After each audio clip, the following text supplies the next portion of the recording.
ప్రొఫెషనల్గా competent authorities. ఇవన్నీ ఇవాళ జరుగుతున్న పరిణామాలు. ఇంకొకటి బాగా నచ్చింది, వినయ్ కుమార్ రాస్తే నాకు ఆశ్చర్యం కాదు, రాజేశ్వరరావు గారు రాసుకున్నారు. వారు దేవుని మీద విశ్వాసం లేదు. నీకు ఆశ్చర్యమే, నాకు అట్లాగా ఆశ్చర్యం వేసింది.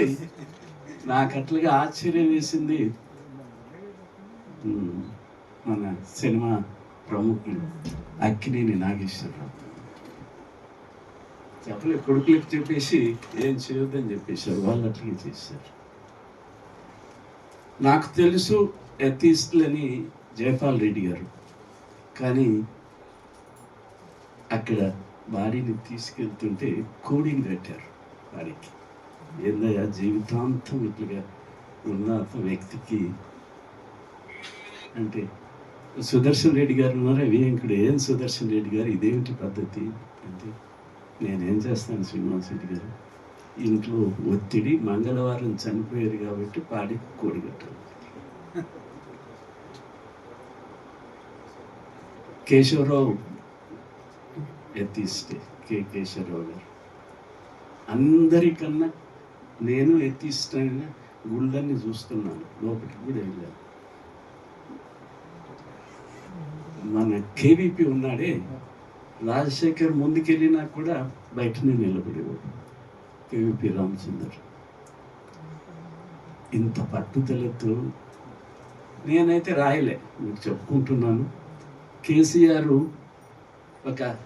ఒక రోజులో చేశాడుగా, దాంట్లో రిలీజియన్ అడిగితే నాకు రిలీజియన్ లేదన్న, ఎక్కడ రాయాలన్నాడు, లేదు దాంట్లో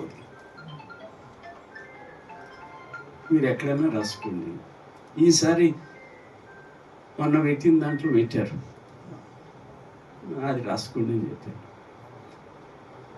ఈ కట్టుబాట్లు లేవు, వాళ్ళు ఉన్న పరిస్థితి అవి చూస్తే మరి ఏం చేస్తారు ఉన్న పరిస్థితుల్లో.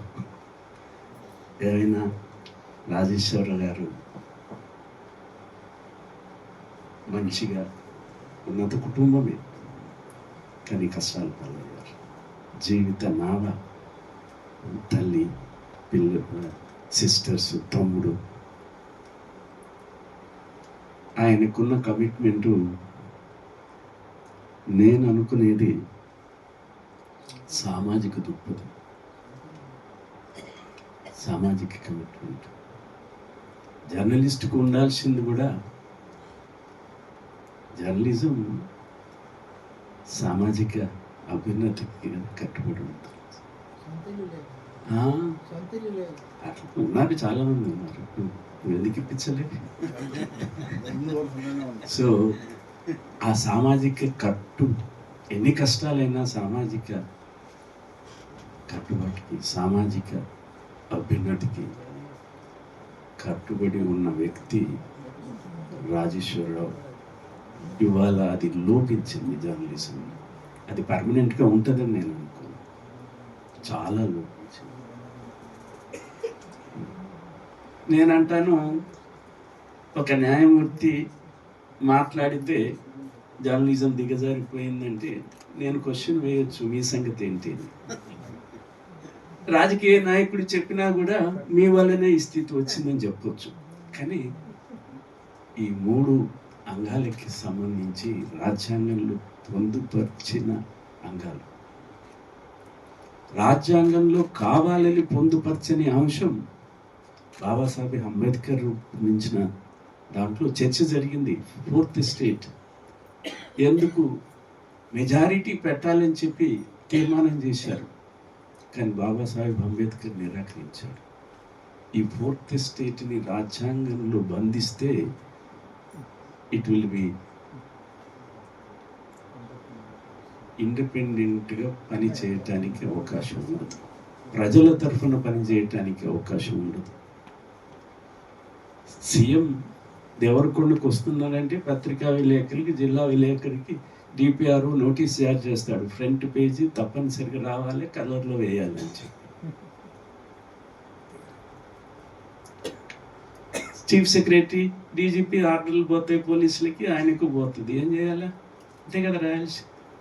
అందుకని ఊహించే, ఇది రాజ్యాంగంలో బంధించకూడదు ఫోర్త్ ఎస్టేట్ని.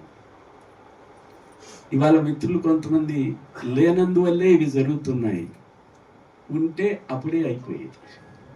లేనందువల్ల ఇవాళ జరుగుతున్నాయి కాదు. కంట్రోల్ అనేది ఎవ్వరూ అంగీకరించరు. మీడియా కంట్రోల్ అంటే ఇంకేముంది, పార్ట్ ఆఫ్ గవర్నమెంట్. అలాంటి ప్రయత్నాలు ఉన్నా లేకున్నా ఇవాళ ఉన్న పరిస్థితులు మీ అందరికీ తెలుసు.